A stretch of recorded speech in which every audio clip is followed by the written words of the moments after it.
The crimson sky of planet Nexira burned with the fury of war as Captain Jackson Rivers pressed himself against the twisted metal remains of a transport ship.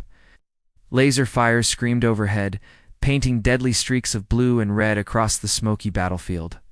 The war between the Terran Federation and the Valdris Empire had raged for 3 years, turning once peaceful worlds into graveyards of ash and broken dreams. Jackson wiped sweat from his brow, his tactical visor cracked, but still functional. Squad had been scattered during the last assault, leaving him alone in hostile territory.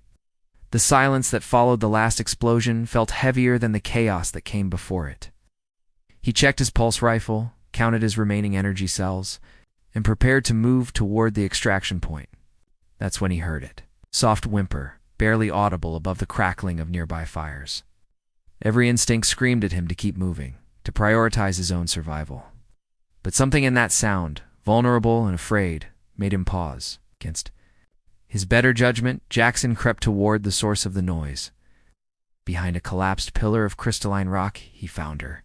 The woman was unlike anyone he had ever seen, her skin shimmering with an otherworldly silver-blue hue that seemed to glow faintly in the dim light. Her hair fell in waves of deep midnight, streaked with strands that caught the light like liquid. Starlight. She wore the remnants of what had once been elegant armor, now torn and stained with luminescent blue blood. She was clearly Valdris, his enemy, but as their eyes met, Jackson felt his breath catch. Her gaze held depths of ancient wisdom mixed with current pain, eyes the color of twin moons reflecting on still water. She tried to speak, her lips moving silently before finally managing a whisper. "Please," she said in accented but clear Terran. Standard her voice like music even in its weakness. "Do not let me die here alone." Jackson found himself kneeling beside her without conscious thought. Up close, he could see the extent of her injuries. A deep gash ran along her side and her left arm hung at an unnatural angle. Burns marked her exposed skin, where energy blasts had found their mark. She should have been dead already, yet something about her radiated an inner strength that defied her physical state. "What's your name?" he asked softly, pulling medical supplies from his field kit. "Serafina," she breathed, then added with what might have been dark humor. "Though I suspect that means little to you. Human." "Names always mean something," Jackson replied, carefully cleaning her wounds. "I'm Jackson, Captain Jackson Rivers, Terran Federation Marines." Her eyes widened slightly. "You would help your enemy?" "Right now I just see someone who needs help." The words surprised him with their honesty. He had killed Valdris soldiers without hesitation, following orders and protecting his own people.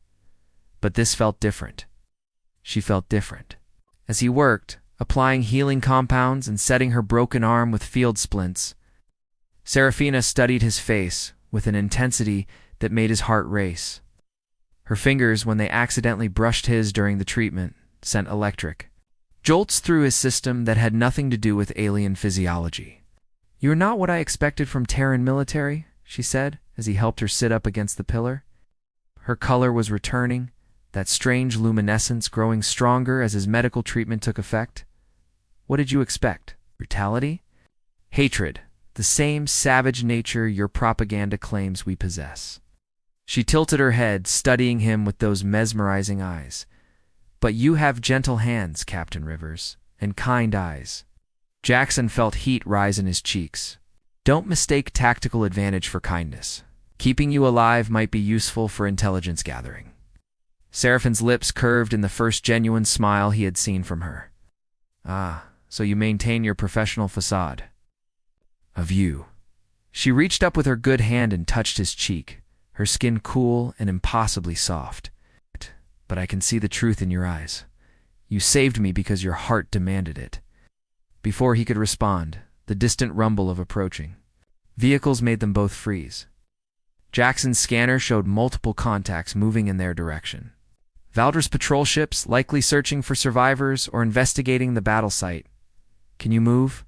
he asked urgently. Serafina nodded, though he could see the effort it cost her. "I must. If they find us together, they will kill you without question. My people can be quite protective." "Your people." She hesitated. and he caught a flicker of something secretive in her expression. "I am not merely a common soldier, Captain Rivers. My capture or death would have significant consequences for both our peoples." Jackson helped her to her feet, surprised by how perfectly she fit against his side when she leaned on him for support. Her scent was intoxicating, like night-blooming flowers mixed with ozone and starlight. They moved carefully through the rubble, keeping low as the sound of engines grew closer. They found shelter in what had once been a civilian bunker, its reinforced walls providing protection from both enemy sensors and the elements.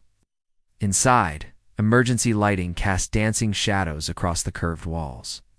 Serafina sank gratefully onto a supply crate, her breathing still labored but steadier than before. "Tell me about your world," she said suddenly, breaking the silence as Jackson kept watch at the entrance. "Your real world, not the military stations and battlefields." The request caught him off guard. "Why?" "Because I have spent years learning to hate humanity through reports and propaganda. But you have shown me something different today. I wish to understand." Jackson found himself talking about Earth, about green forests and blue oceans, about cities that sparkled like jewels, and countryside where children played without fear of orbital bombardments. He told her about music and literature, art and philosophy, the dreams and hopes that drove human expansion into the stars. In return, Serafina spoke of the Valdris homeworld, of crystal cities that sang in harmonic resonance with the planet itself, of gardens where thoughts took physical form as flowers, of the deep bonds between her people that allowed them to share emotions across vast distances. Her voice painted pictures of beauty so profound that Jackson found himself longing to see these wonders with his own eyes. As the hours passed, the barriers between them continued to dissolve. When exhaustion finally claimed her, Serafina fell asleep with her head on his shoulder, her breathing soft and regular against his neck. Jackson remained awake, acutely aware of every point where their bodies touched, fighting the overwhelming urge to stroke her starlight hair. Dawn brought new challenges. His communication device crackled to life with an emergency transmission from General Blackwood demanding his immediate return to base. At the same time, Seraphine's own people would be mounting search and rescue operations. They had to move soon, but going together would be impossible to explain to either side. "I cannot go back," Serafina said quietly when he explained the situation. "Not yet. There are those among my people who would see my survival as an inconvenience. I need time to gather allies, to consolidate my position." "Then come with me." The words escaped before Jackson could stop them. "I'll find a way to protect you." She stared at him in amazement. "You would risk everything for someone you met yesterday? Someone who is supposed to be your enemy?" Jackson met her gaze steadily, finally acknowledging the truth that had been growing in his heart since the moment he found her. "You're not my enemy, Serafina. I don't know what you are to me yet, but you're not my enemy." Her response was to rise from her makeshift bed and cross the small space between them. Standing close enough that he could feel the warmth radiating from her alien skin, she placed both hands on his chest, directly over his rapidly beating heart. "Then we face the unknown together, Captain Rivers. Though I warn you, the path ahead will test us both in ways we cannot imagine." "I've never backed down from a challenge," he said, covering her hands with his own. "Nor have I," she whispered, and for a moment, the war outside ceased to exist. There was only this moment, this connection between two souls from different worlds who had found something precious in the midst of destruction. As they prepared to leave their sanctuary and face whatever awaited them beyond the bunker walls, both Jackson and Serafina knew that their lives had been forever changed. The war that had brought them together might tear them apart, but the bond forging between them felt stronger than any weapon either side possessed. The real battle for their hearts was just beginning. 3 days had passed since Jackson and Serafina left their hidden sanctuary. They moved carefully through the war-torn landscape, avoiding both Terran and Valdris patrols, while making their way toward the neutral zone. During their journey, Jackson found himself falling deeper under Seraphine's spell with each passing hour.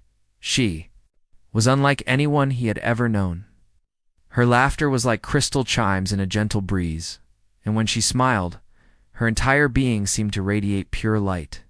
More than her ethereal beauty, It was her spirit that captivated him. She possessed a strength that went beyond the physical, a wisdom that spoke of experiences far beyond her apparent years, and a kindness that made his heart ache with longing. On the third evening, as they sheltered in an abandoned research station, everything changed. Serafina had been unusually quiet during their evening meal. Her luminous eyes troubled by thoughts she seemed reluctant to share. Finally, she set down her ration pack and turned to face him with an expression of profound sadness. "Jackson," she began, her voice trembling slightly, "there is something I must tell you, something that will change everything between us." Reached for her hand, intertwining their fingers in a gesture that had become natural over their days together. "Whatever it is, we'll face it together. You promised me that, remember?" A bitter smile crossed her features. "You may not feel that way once you know the truth." She took a deep breath, squaring her shoulders as if preparing for battle. "I am not merely a soldier, or even a noble, as I led you to believe. I am Empress Serafina Valdris, ruler of the Valdris Empire and supreme commander of all forces currently at war with your people." The words hit Jackson like a physical blow. He released her hand and stepped back, his mind reeling as the implications crashed over him. The woman he had rescued, the woman he was falling in love with, was the ultimate enemy of everything he had sworn to protect. "Empress," he whispered, the title feeling foreign on his tongue. "You're the Empress. It's the one who ordered the attacks on our colonies. The one responsible for millions of deaths." Seraphine's composure cracked, and tears began flowing down her cheeks like liquid silver. "Yes, I am responsible for those orders. But Jackson, you must understand that I inherited a war I never wanted. When I took the throne 5 years ago, the conflict was already raging. I have tried to find peaceful solutions, but there are factions within my own empire that push for total domination. Why didn't you tell me?" The pain in his voice was evident, and Serafina flinched as if he had struck her, because I knew this moment would come. I knew that once you learned who I truly was, you would look at me with the same hatred I have seen in the eyes of every human soldier. She stood slowly, wrapping her arms around herself, as if trying to hold her breaking heart together. "I wanted just a few more days of being simply Serafina to your Jackson, not enemies separated by war and politics, but just two souls who found something beautiful in the darkness." Jackson stared at her, watching the proud Empress reduced to a vulnerable woman, afraid of losing the one person who had shown her genuine affection. His training told him to capture her, to use her as leverage to end the war. His heart told him something entirely different. "Show me," he said finally. "Show you what?" "Show me who you really are. Not the Empress, not the enemy. Show me the woman I've been falling in love with." Hope flickered in Seraphine's eyes like a candle flame in a storm. She raised her hands, and suddenly the air around them began to shimmer. The abandoned research station transformed before Jackson's eyes, revealing itself to be something far more magnificent. The cracked walls became polished crystal that reflected starlight. The broken equipment morphed into elegant furnishings that seemed to be crafted from solidified music itself. "This is a royal sanctuary," Serafina explained, her voice gaining strength. "One of many hidden across the galaxy for emergencies. I have been leading you here since we began our journey, though I allowed you to believe we were simply seeking shelter." The transformation was breathtaking, but what captured Jackson's attention was not the magical architecture. It was the way Serafina herself seemed to change as her true nature was revealed. Her posture became more regal, her movements filled with an unconscious grace that spoke of generations of royal breeding. Yet beneath the imperial bearing, he could still see the woman who had whispered her fears to him in the darkness. "You're magnificent," he breathed, in the simple honesty, and his words made her sob with relief. "Even knowing what I am? What I represent? Especially knowing what you are?" He approached her slowly, as if she were a wild creature that might flee at any sudden movement. "You're an empress who questions her own orders, a ruler who seeks peace in the middle of a war. A woman brave enough to trust her enemy with her heart." When he was close enough to touch her again, Jackson cupped her face in his hands, using his thumbs to wipe away her tears. "I don't care what crown you wear, Serafina. I care about the person beneath it. Their first kiss was gentle, tentative, as if they were both afraid that too much passion might shatter the fragile moment. But as their lips met, the careful control they had both maintained finally crumbled. Years of loneliness and duty fell away as they lost themselves in each other's embrace. When they finally broke apart, both were breathing heavily, their hearts racing with emotions that transcended the boundaries of species and politics. Seraphine's skin glowed brighter, responding to her heightened emotional state, and Jackson found himself mesmerized by the play of light across her features. "There's more you need to know," she whispered against his lips, "about why I cannot simply return to my people, about the forces that would see me dead rather than risk peace with humanity." She led him to an elegant couch that materialized from the transformed surroundings. And there she told him about Prince Dante Shadomir, her betrothed since childhood. Dante was the leader of the war faction within the Valdris Empire, a cruel and ambitious man who viewed the conflict with humanity as an opportunity to seize more power for himself.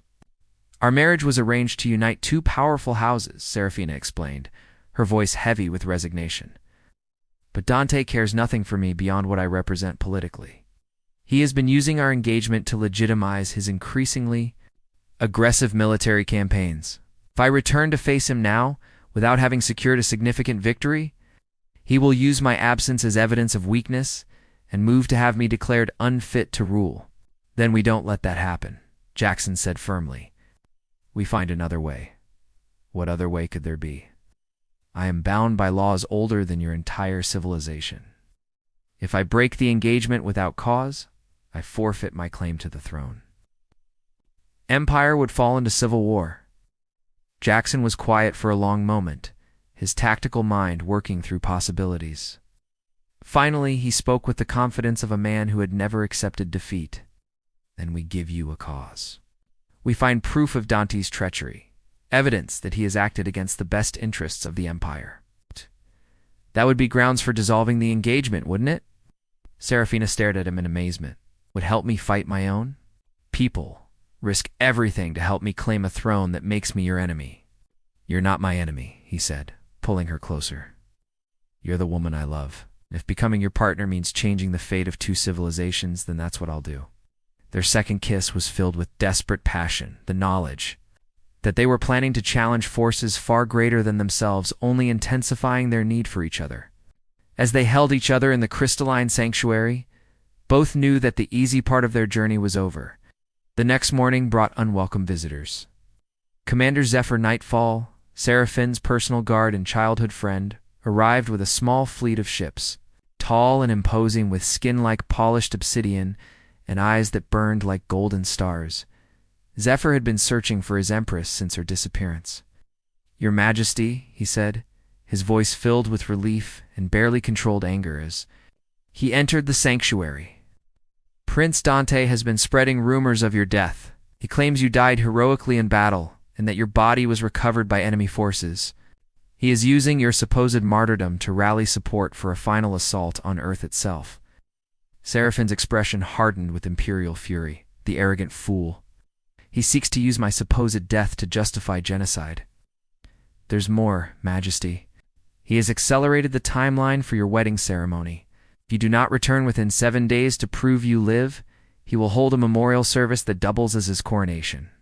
He will claim the throne as your intended consort and grieving widower." 7 days, Jackson said grimly. "That's not much time to gather evidence of treason." Zephyr's burning gaze fixed on the human with undisguised hostility. "Evidence, Majesty. Surely you do not intend to trust this human with matters of imperial security." "Trust him with far more than that, old friend," Serafina replied, her voice carrying the unmistakable tone of imperial command. "Captain Rivers has proven his loyalty to me personally, which makes him more trustworthy than half my own court.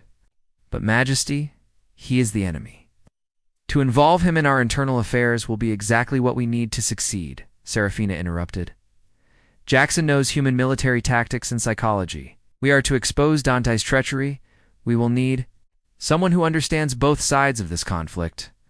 What followed was the most intense planning session of Jackson's military career. Using the sanctuary's advanced communication systems, They reached out to Seraphine's most trusted allies throughout the Empire. Slowly, a picture emerged of Dante's true activities. He had been secretly negotiating with extremist factions, promising them free rein to enslave human populations in exchange for their support of his claim to the throne. More damning still, he discovered evidence that Dante had sabotaged several of Seraphine's attempts at peace negotiations, ensuring that the war would continue and strengthen his position as the Empire's greatest military leader. "It's perfect," Jackson said as they reviewed the evidence.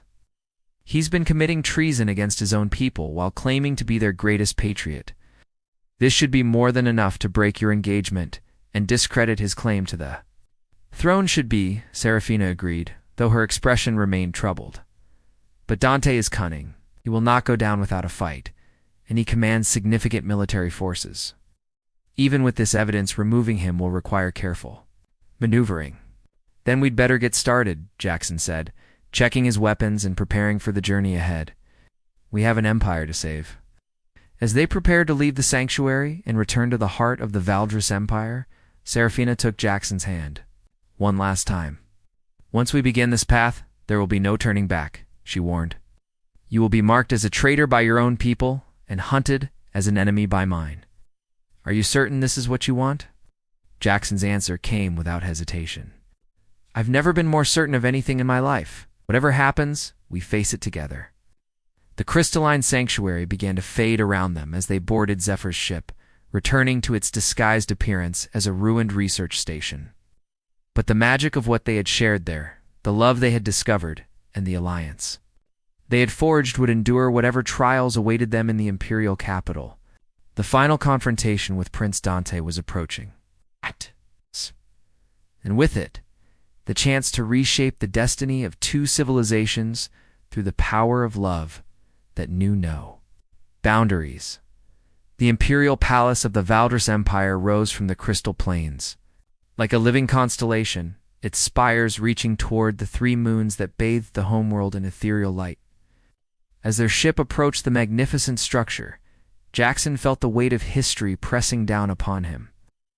This was the seat of power for a civilization that had ruled the stars for millennia, and he was about to walk into its heart as both honored guest and potential enemy. "Remember," Serafina said softly as they prepared to disembark, "you are here under my personal protection as my chosen advisor. But that will only extend so far if Dante has already consolidated power." Throne room was a vast chamber of singing crystal, its walls resonating with harmonies that seemed to touch the very soul. Hundreds of nobles filled the space, their diverse alien forms creating a tapestry of colors and shapes that boggled the human mind. At the far end, upon a throne that seemed to be carved from a single massive diamond, sat Prince Dante Shatamir. He was devastatingly handsome in the way that only the truly cruel could be. His features sharp and perfect, his silver hair gleaming like polished metal. His eyes, the color of fresh blood, fixed upon Serafina with a mixture of triumph and barely controlled rage as she strode down the central aisle with Jackson at her side. "Behold," Dante's voice rang out across the chamber, amplified by the crystal. "Acoustics, the dead have risen. Our beloved Empress returns to us just in time for her own memorial service. How thoughtful of you to prepare such a celebration in my honor." Her voice carrying the regal authority that had been bred into her bloodline for countless generations. "Though I must say, I find the timing rather convenient. For your own ambitions?" Murmurs rippled through the assembled nobles as the political implications became clear. Dante's jaw tightened, but his smile never wavered. "Beloved, you can hardly blame me for assuming the worst when you disappeared during a critical battle. Your absence left the Empire vulnerable and your people grieving. My absence was necessitated by circumstances beyond my control," Serafina said, stepping forward until she stood at the base of the throne. "But I am curious, dear Dante, about the reports I have received regarding your activities during my supposed death. I acted as any loyal subject would, securing the Empire's interests and preparing to carry on your noble work, including the secret negotiations with the Crimson Syndicate, the promises to give them human slaves in exchange for military support." Seraphine's voice cut through the chamber like a blade of pure ice. Or perhaps you mean the sabotage of my peace envoys, ensuring that the war would continue to benefit your political ambitions? The chamber erupted in shocked whispers and angry shouts as the assembled nobles processed these accusations. Dante's perfect composure finally cracked, his handsome features twisting with fury. "You dare accuse me of treason based on the word of a human spy?" He gestured contemptuously toward Jackson. "This creature has obviously poisoned your mind against your own people. The guards, arrest the human for espionage and remove him from our presence." But instead of moving to obey the palace, guards remained motionless. From the shadows stepped Commander Zephyr, along with a dozen other figures that Jackson recognized as Seraphine's most trusted allies. In their hands they carried crystal data cores, proof of Dante's crimes gleaming like captured starlight. "The evidence speaks for itself," announced Chancellor Victoria Moonwhisper. "The Empire's chief legal authority and one of Seraphine's oldest supporters, Prince Dante Shadomir, stands accused of high treason, conspiracy with enemies of the Empire, and violation of his sacred oath to protect the imperial line." "This is a coup," Dante snarled, rising from the throne with his hand moving toward the ceremonial sword at his side. "And you would overthrow the rightful order based on fabricated evidence provided by our enemies." "The only fabrication here is your loyalty," Serafina said, ascending the steps toward the throne with regal grace. "But I am prepared to offer you one final chance to confess your crimes and accept exile rather than execution."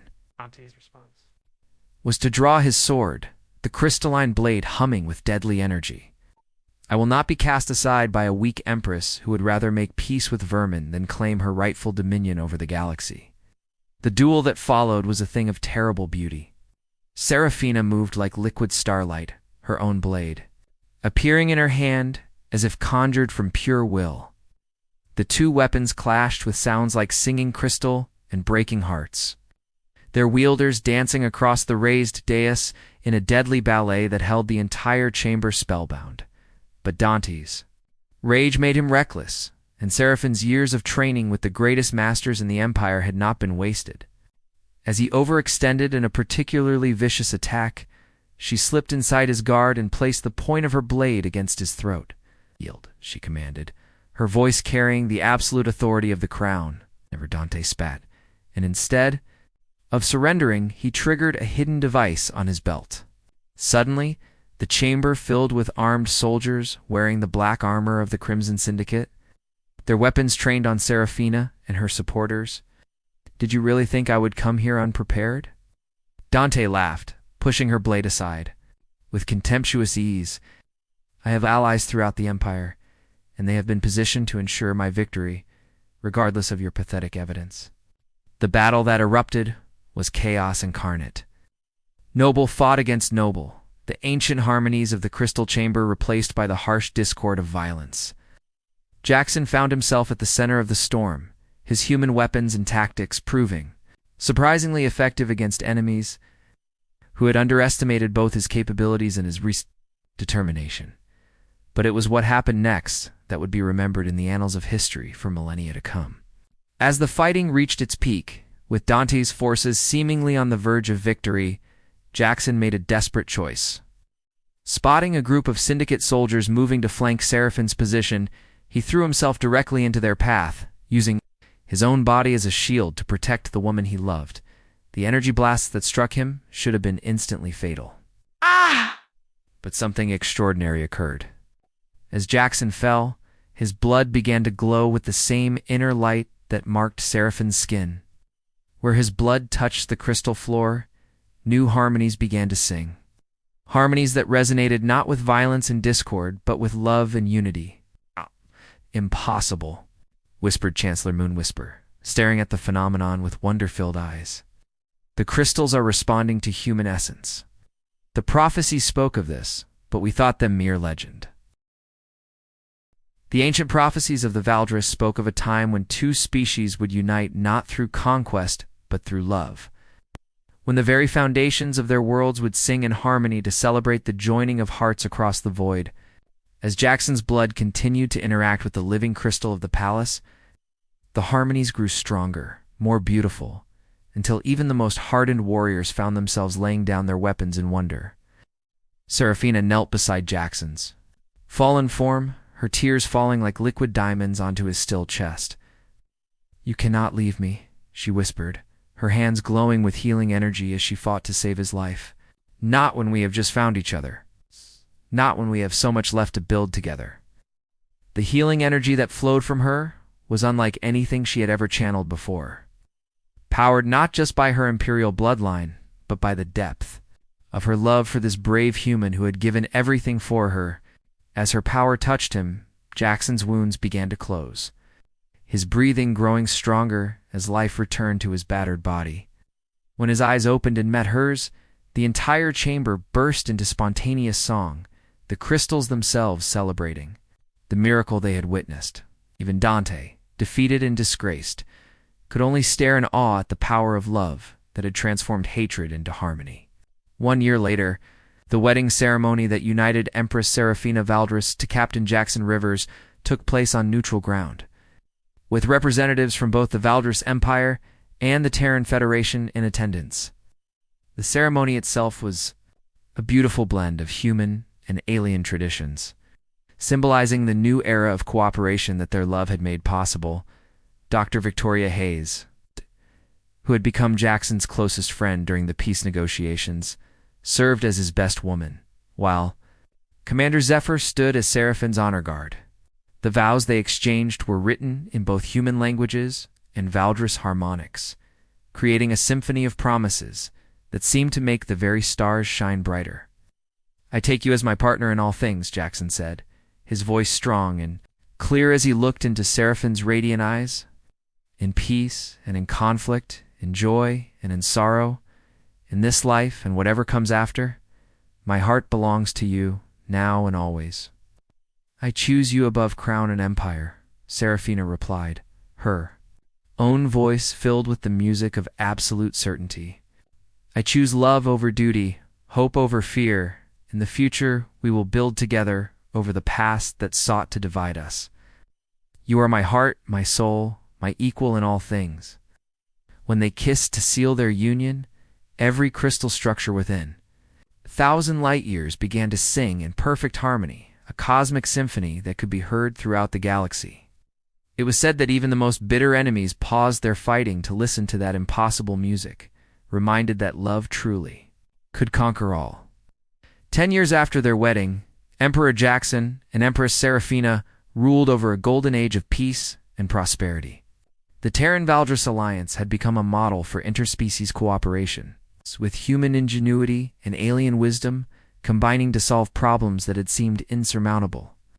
They had 3 children together, remarkable beings who possessed the best qualities of both species. Their eldest daughter, Princess Aurora, had her mother's luminous skin and her father's tactical brilliance. Their twin sons, Princes Orion and Phoenix, combined human courage with Valdres harmony, serving as living symbols of the unity their parents had achieved. But perhaps their greatest legacy was the example they had set for countless other couples across the galaxy. Love stories between humans and aliens became not just accepted but celebrated.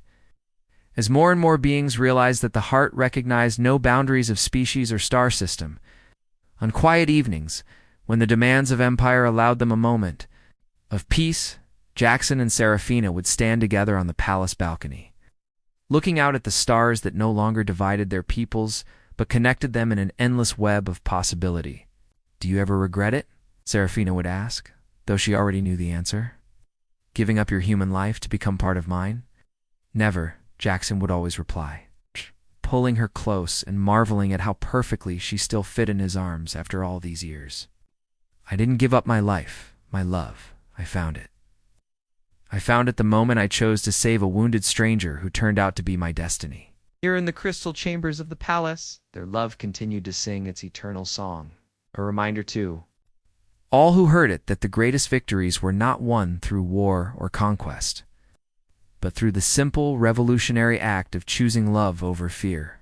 The galaxy was vast and full of wonders, but none more wonderful than the love between a human captain and an alien empress, who had dared to believe that even the most impossible dreams could come true. Their story became legend, passed down through generations as proof that love truly knows no boundaries, and that sometimes the greatest adventures begin with a single act of compassion. In a universe often divided by conflict and misunderstanding, the love of Jackson and Serafina shone like a beacon of hope, illuminating the path toward a future where all beings could live in harmony beneath the infinite stars.